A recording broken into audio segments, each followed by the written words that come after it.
Hi everybody. So as we transition to learning things online, I figured for our first online lesson, we could kind of backtrack to some of the stuff that we were doing while we were in the classroom prior to when classes were canceled. So I'm going to go back all the way to the beginning in chapter 5 and just kind of do some review. So I've created this document. I'll just kind of slowly scroll through so you can see. That kind of recaps some of the concepts that we were talking about for linear equations. I'm going to go up to section 5.4 for this first lesson, and I plan on uploading, along with this video, a homework assignment that pretty much just gives you examples that are exactly the same as what you're going to see here. So if you have forgotten a lot of this stuff, if you want to do the homework assignment while you watch this video, that would be highly recommended, because I'm going to walk you through how to do all of these, including giving you formulas. So the first formula that we actually learned, I'll zoom in here, was the slope formula. This was from section 5.1 in the textbook. There's two formulas. One formula, and we use the variable m to represent slope. One formula is going to be the most helpful when you're looking at a graph. So I'll put this in parentheses. This is when you're going to be looking at a graph. If you can count, you can do this formula. It is simply how much you rise, so the vertical change, how much you go up or down, divided by how much you run, the horizontal change. So how much you move left and right. Your slope can be positive, negative, it can be 0, and it can even be something we learned is called undefined. And I'm going to show you examples of all 4 types of slope in just a moment. Another way that we can calculate slope, and I'll put it in parentheses, this is most helpful when you're looking at 2 ordered pairs.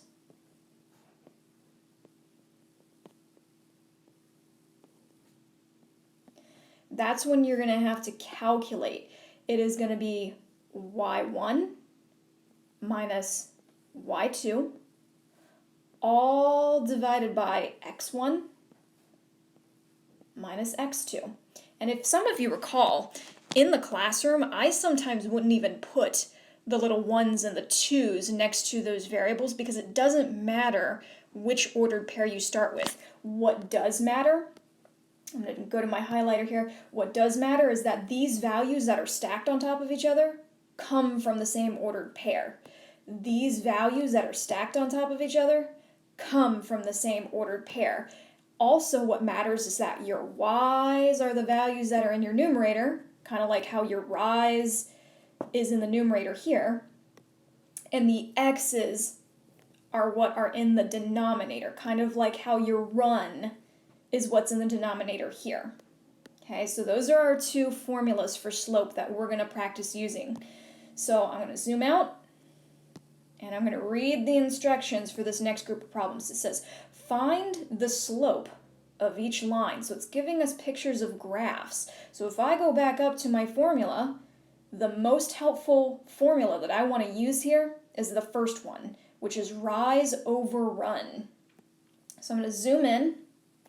Now, if I notice the graph here does not have numbers on it, when that's the case, we can assume that every little box is scaled by 1s. This is a distance of 1, 2, 3, 1, 2, 3. And then if I go the other way, these are negative directions, -1, -2, -3. And if I go down, same thing, -1, -2, -3. So if you don't have numbers on a graph, you can assume that each space is a distance of 1.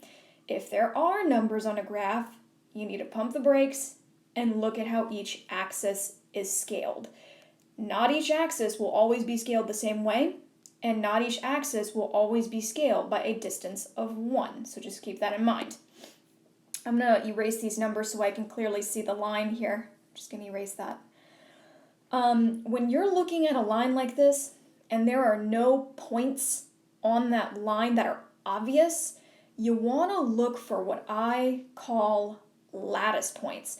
Lattice points are when the graph perfectly crosses the grid line crosshairs. So for example, here's a nice lattice point because it perfectly crosses those grid line crosshairs in the center. And I'll just kind of go along this line, and I'm going to put nice obvious points on all of the lattice points that I see. So there's one of them, there's one right at the origin, and there's one all the way on the left here. And if I'm just kind of glancing over it, I believe that's all the lattice points on this graph. So I'm ready to go ahead and find my slope. It does not matter which point I start with, and it does not matter which point I end with. I highly suggest using points that are as close together as possible, so that way in the event that you get something that needs to be reduced, it's a little bit easier to do that. Obviously, the further away the points are, the more that you're going to have to reduce that slope. And you should absolutely always reduce. I'll put a little reminder here. Always reduce when possible. Meaning we're going to leave these in fractional form. Always reduce when possible. So for example, if you get a slope of 4/8, don't leave it as 4/8. Reduce it to 1/2. All right, so I'm just going to pick the middle point, and I'm going to go to the point to the right. So I'm going to start by seeing how much do I rise until I am level vertically with where that next point is. Well, I rose a distance of 1, and because I went up, that is a positive direction. This is a positive 1. So my rise for my slope, rise, equals 1. And then from that point, from that location, I'm going to run until I reach the next point. 1, 2, 3. So it's a distance of 3. And because I went to the right, it is also a positive direction. So my run is positive 3.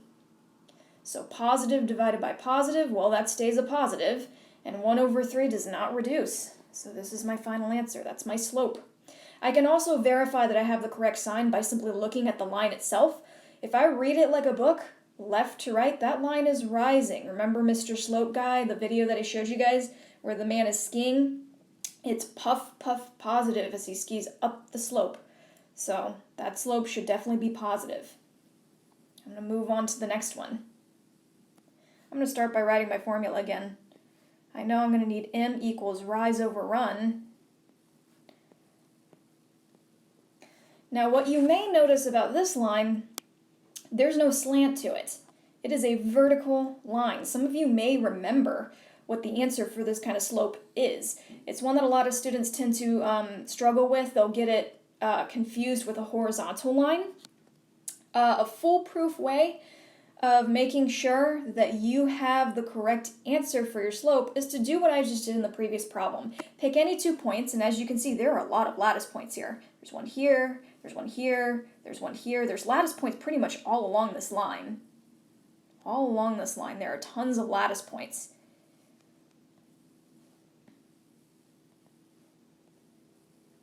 I can pick any 2 points, any, and go from one point to another. And it doesn't matter if I start with this point and go up. It doesn't matter if I start with this point and go down. Any 2 points will get me the same answer. So I'm just going to pick this point here, right there. And I am going to go from this point to the next one up. And let's see what happens. So if I start from that point, I rise 1, a positive 1. So that's my rise.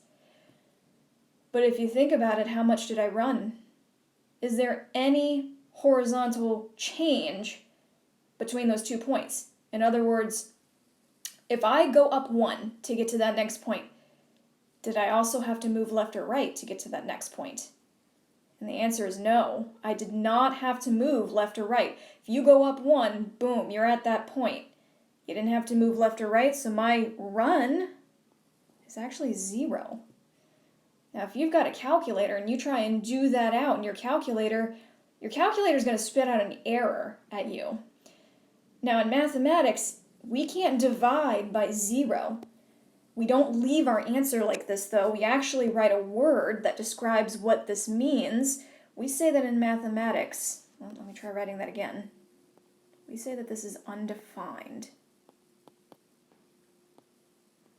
Some of you might remember in my classroom near my board, I had these two signs. One of them said, okay, and the other one said, no. They were written like this.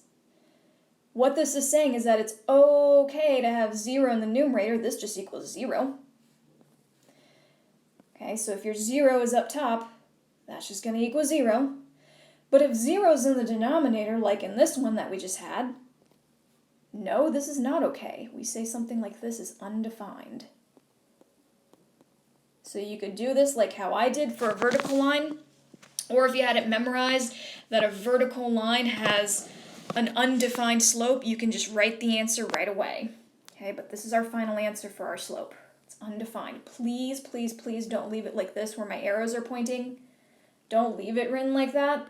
The only time you would leave something written in fractional form is if you had one like number 2. You're actually getting a number for that answer. But if it's undefined, you need to write that word as your final answer. Okay, let's take a look at the next one. Well, if our vertical line ended up being undefined, can you guess what a horizontal line is going to be? I'm going to start by writing my formula again. Rise over run. And as I've mentioned in class, if anything requires the use of an equation or a formula, it's always a good idea to start by writing that until it's ingrained in your memory. The act of writing it is helping you remember every single time.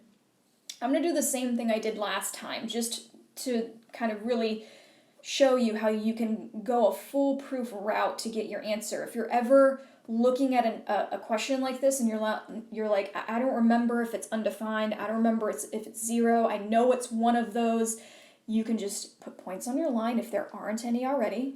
And same thing as last time, there's lattice points all along this line. You don't have to label all of them, I'm just showing you where they are. And I'm just going to pick any point. I'm going to start on the right and go to the left this time. I'm going to go from here to here, just because I feel like it. Again, it does not matter which point you start with, and it does not matter which point you end with. You'll get the same answer regardless. Well, if I count, how much did I just rise?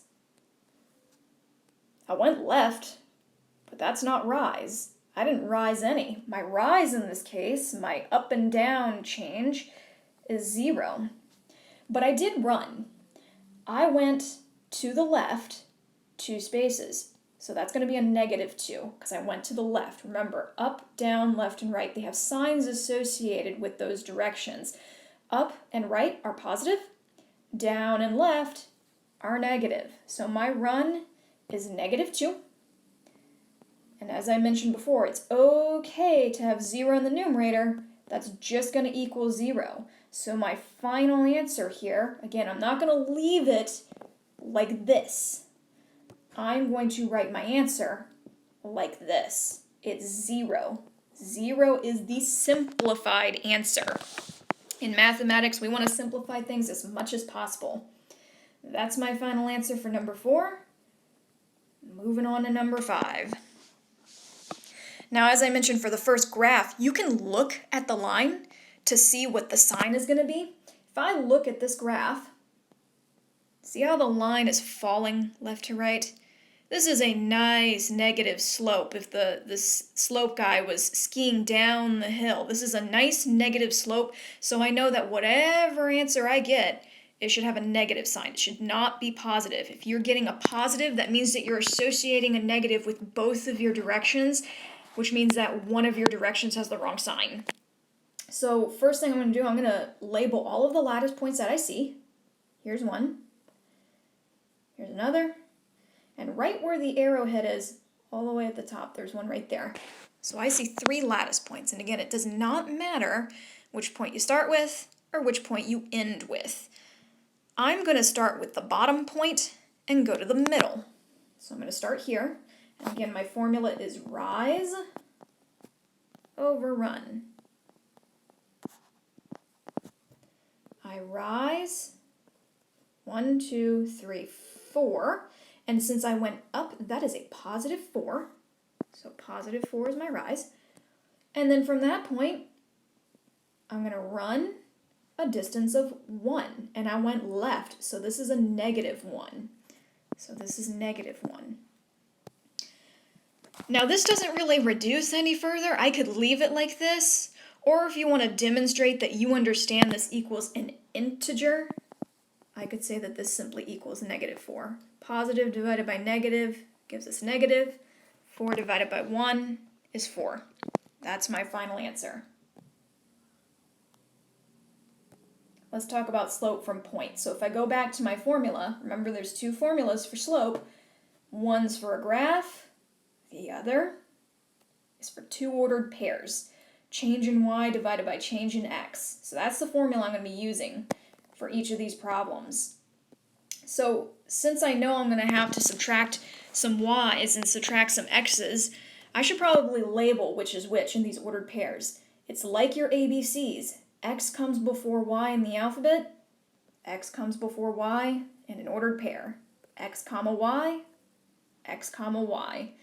So it's always a good idea to do that and label things. Always show what you know. I'm going to start with my formula, and I'm going to drop the subscripts. I'm just going to say subtract the y's on top, subtract the x's on the bottom. Careful if one of those values is negative. Look at this x value here that I'm circling. See how that's a negative? If I input this right here, we're going to have a double negative situation because there is a negative in the formula and there is a negative in front of the x. Okay? We talked about this while we were in class. In fact, I'm going to start with this ordered pair here. And that should actually demonstrate what I'm talking about. And again, it does not matter which ordered pair you start with, but I need to start with the 5 in the numerator because that's the y value. And I'm going to subtract the other y value, which is 2. This is all going to be over the difference in the x values. Well, if I started with this value here for my y, I got to start with this value here for my x. So I got to start with the 7. And I'm going to subtract the other x value. Now that minus sign that I just wrote does not take the place of the minus sign that's in front of the 17. I have to write the entire thing, negative and all, just like that. So that's what it's going to look like. In the numerator, well, I can do that in my head. 5 minus 2 is 3. And then I'm going to divide that by the difference in my x's. While double negatives keep change, these double negatives turn into a positive. So you could join them together in one giant plus sign like that, or you could do keep, change. I keep the 7 the same. I change the first minus, I change the second minus. So it becomes 7 plus 17, which if I'm doing my mental math correctly is 24. If you're not sure if you're getting the correct calculations when you're doing these homeworks, please utilize a calculator. If you don't have a physical calculator, but you have access to a cell phone, use the calculator on your cell phone. If you don't have a cell phone, but you have access to some other technology where you can go to the internet, go to Google. Google a calculator. Okay? All right, so this is what I'm looking at right now. Now the question is, does this reduce? And the answer is yes. I can reduce both of these numbers by 3. I simply divide each one by the same thing. If I divide 3 by 3, I get 1. If I divide 24 by 3, I get 8. There's my final answer for my slope, 1 over 8. All right, moving on to the next one, number 7. I'm going to start by labeling x, y.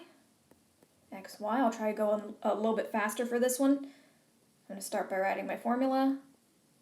Y minus y divided by x minus x. I'm going to start with the other ordered pair this time. I'm going to start with this one.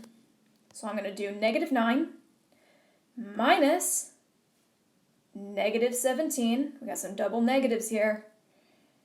I'm going to go back to that second ordered pair. X value is negative 15 minus 13. In my numerator, I've got double negative, so I can do keep, change, change. I keep the negative 9 the same, and then I change both of those negatives into positives. Or again, you can combine them into one giant plus sign. Now their signs are different. That means that I'm actually going to have to subtract these two numbers and match the sign of the number furthest from 0, which in this case is the positive 17. It's going to be further from 0 on a number line. Their difference is 8, and it's going to be positive. In the denominator, look at the signs of both of your values. Students always ask me, is that a negative sign or is that a minus sign? Negatives and minus signs are the same thing. Okay, so I've got a minus in front of the 15, and I only have one minus sign in front of the 13.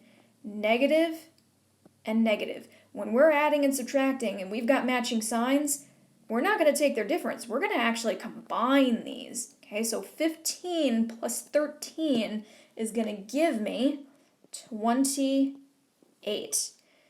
And I match the sign of the things that I added. Some of you might be thinking, wait, two negatives, don't they make a positive? Only for multiplication and division. If you're adding and their signs are the same, you match that sign. So we've got a negative slope here, but 8 and 28, both of those numbers are even. At the very least, I know I can divide it by 2. If you're not sure what the biggest number is that you can use to reduce something, start with something small that you know will definitely work. You may have to reduce it multiple times, but you're at least getting part of the way there. If I divide both of these numbers by 2, I'm going to get 4 in my numerator. I am going to get 14 in my denominator, and as you can see, I can reduce again by 2. I could have reduced the original by 4, but I wanted to show you don't have to do it by the biggest number that will work. You can reduce multiple times here. So I should get negative 2 over 7. There's my final slope. That will not reduce anymore. Okay, well, we are just chugging along here. Let's talk about section 5.3. So in the textbook, we started with 5.1. We skipped section 5.2 and we moved on to section 5.3, which was slope-intercept form. And that is the equation of a line. Here is the equation. Y equals mx plus b.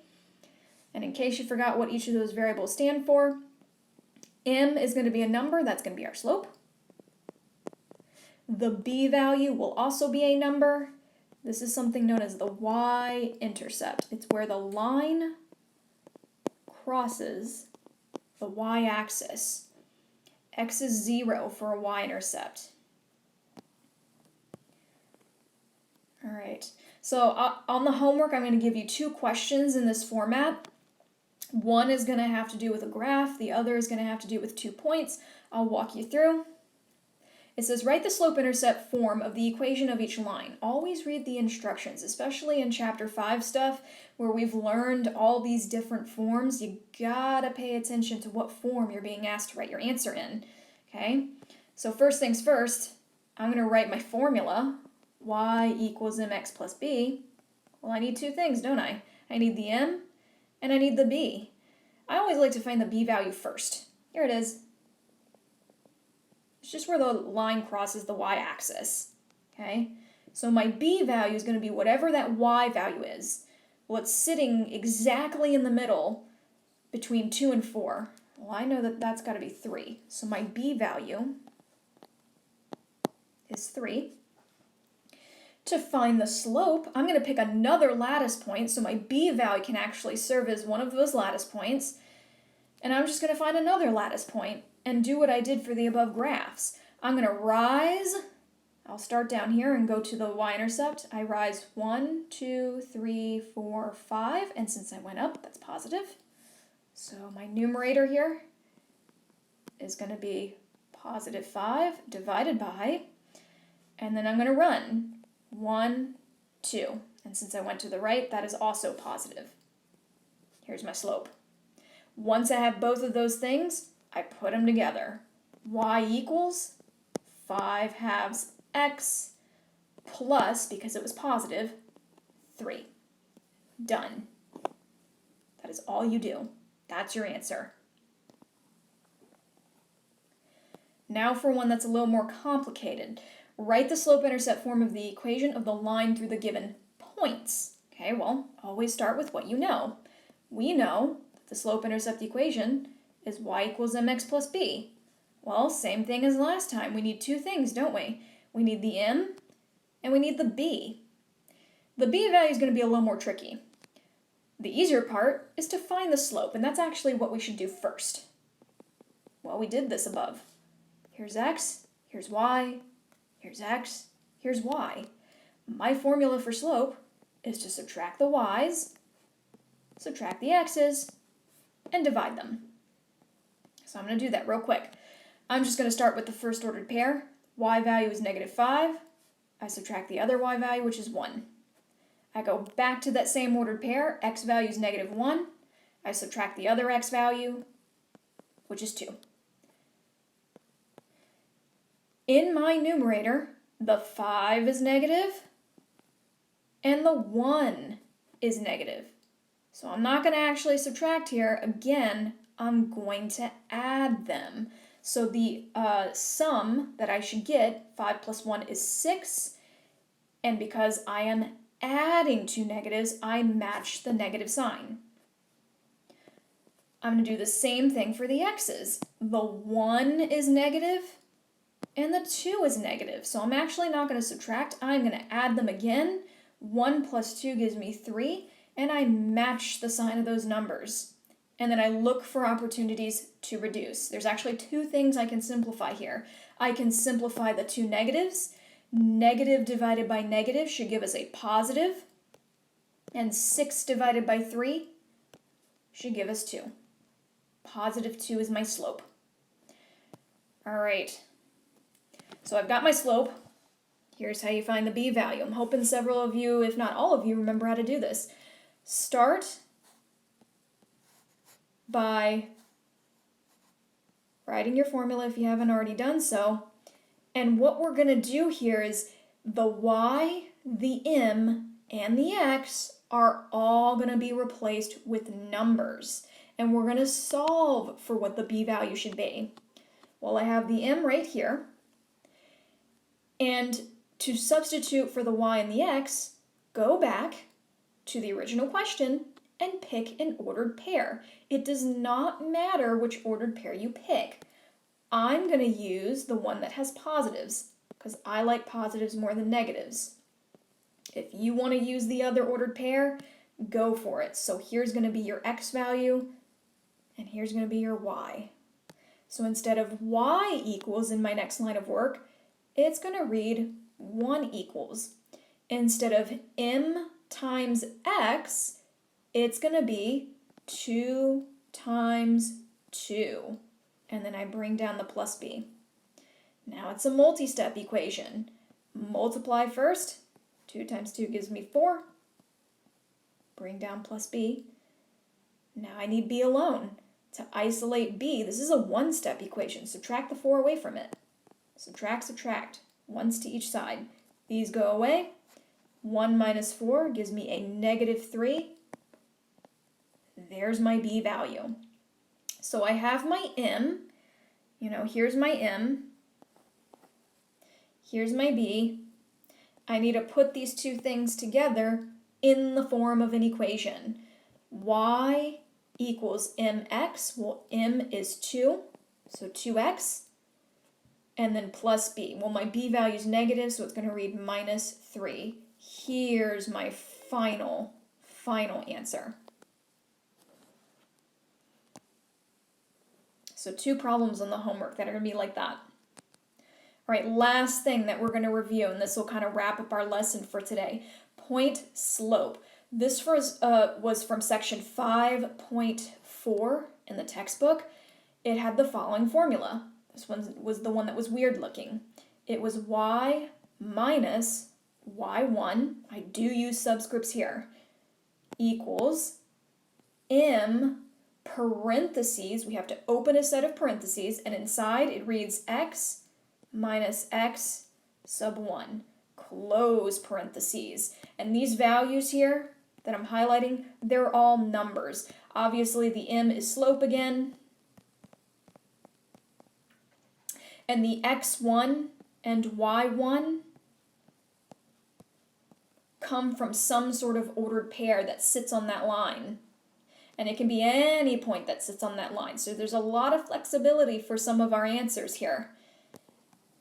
So let's talk about how to write point slope equations. First one we're going to do, and you're going to have one that's similar to this on your homework.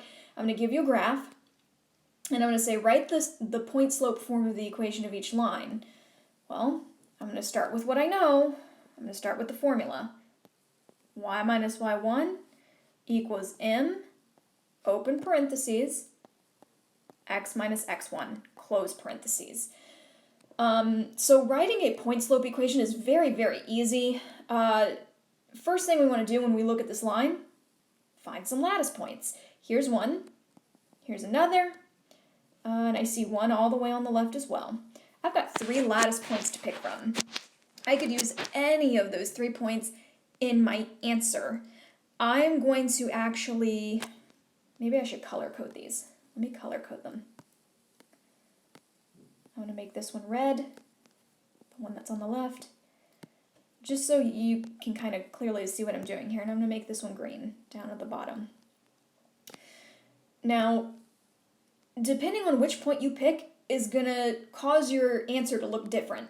So student A could pick the point in red and write their equation.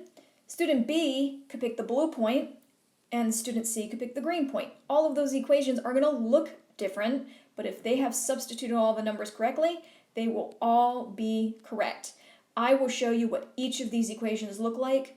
You do not, I repeat, you do not need to give me every possible answer on the homework. Give me one possible answer. I'm going to show you all possible answers so you can see, really how to utilize this formula. One thing that we'll need to do first is find the slope. I'm going to go from the red point to the blue point. I rise a distance of 1, I went down, so it's negative. I run a distance of 3, I went to the right, so it's positive. So my slope is going to be -1 over +3. That does not reduce, so that is the slope that regardless of which point you use should be in your equation. If I use the red point, let's take a look and see what that looks like as an ordered pair. The red point has an x value of -3 and a y value of -1. So here's x, here's y. So if I use that red point, I'm going to start by writing y minus, because that's what my formula says to do, y minus, and I'm going to substitute the y value in. Well, the y value from that point is -1. As you can see, we've got some double negatives. We'll simplify that later. I'm going to keep going with my formula. This equals my slope, which is -1/3, open parentheses, x minus my x value from that point, which is -3. The only thing that will simplify here are these double negatives. I'll just make them plus signs. There's one possible answer. If you used the blue point, that has an x value of 0 and a y value of -2. Here's x, here's y. So it's going to read y minus the y value, which is -2, equals my same slope, open parentheses, x minus 0. This is one of those cases where you can drop the parentheses and the -0 if you want to, but one thing we should definitely do, simplify those double negatives, make it a positive. If you used the green point, the x value is 3, the y value is -4. here's x, here's y. So I'm going to write my formula, y minus, well, my y value is -4, equals my same slope of -1/3, open parentheses, x minus my x value, which is 3. So notice we don't have a double negative in the parentheses, but we do near the y value, so that's the only thing I'm going to change. You should always change a double negative to a positive. That's the only thing that you'll really want to simplify. That, and of course, you'll want to make sure that your slope is reduced. All right, last but not least, writing a point slope equation from two ordered pairs. So first thing I'm going to do, I'm going to label, here's x, here's y, here's x, here's y, and I'm going to write my formula. Y minus y1 equals m, open parentheses, x minus x1, close parentheses. So first thing we should do here is find what the slope is. And I'm just going to go back up to that same formula that I've used before. I subtract the y values, doesn't matter which one you start with. I'm going to start with 2 and subtract the 5. I'm going to go back to that same ordered pair that had a y value of 2 and start with the x. X is 3, and I subtract -3. Careful with your signs. If I subtract in the numerator, 2 minus 5 gives me -3. Double negatives in the denominator keep change. Those turn into pluses. 3 plus 3 gives me 6. And I can reduce this. 3 over 6 reduces to 1/2, and it's a negative slope. All right, same thing like when we were doing the graph. I can choose any of those two ordered pairs. I could choose 3, 2 for my equation, or I could choose the -3, 5. I will show you both, but again, on the homework, you only need to provide one. If I use the one that I highlighted in red, it's going to read y minus the y value, which is 2, equals -1/2, open parentheses, x minus the x value, which was 3. Nothing needs to be simplified if I use that ordered pair. That would be my final answer. If I used the ordered pair that I highlighted in green, it would read y minus 5 equals -1/2, open parentheses, x minus the x value, which in this case is a -3. I would need to simplify this equation a little bit because I've got some double negatives near the x. So I'm just going to connect them, make it a plus. That would be my final answer. And that wraps up our first online lesson. I highly encourage you that if you are struggling on the homework, go back, rewatch this video, rewind parts of it, and of course, if you have any questions, need clarification on anything, shoot me an email, send me a message on Google Classroom. I'm around. Take care.